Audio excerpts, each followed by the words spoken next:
If you want to improve your art, start with drawing. Drawing is where learning to see really begins, before colour, before paint, and before style. Drawing trains the eye to observe what's actually there, rather than what we think we see.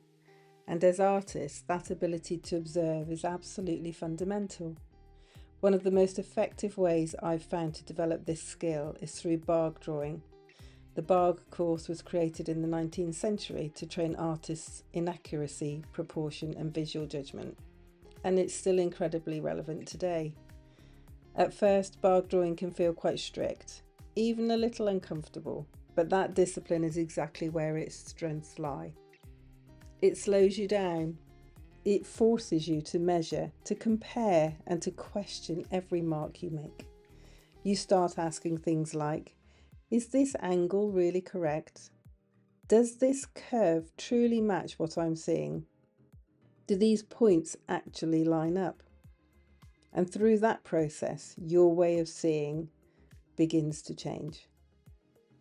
Bargue Drawing teaches you to look for relationships rather than isolated details. The relationship between shapes, angles, proportions and spaces.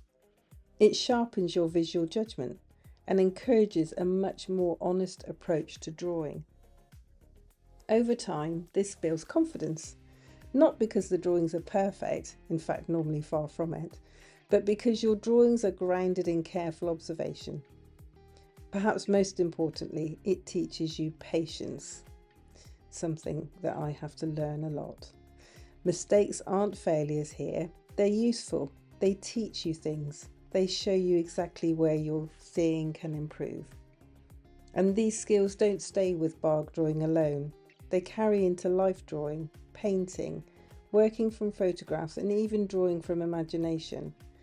Because once you truly learn to see, everything else you do as an artist becomes stronger. It doesn't take much time to draw. A piece of paper, a pencil, a sharpener and an eraser. It must be one of the cheapest ways to do art. It also doesn't need a lot of time. So if you'd like to learn to draw, pick up that pencil and get started. Most of all, enjoy slowing down and observing the world around you.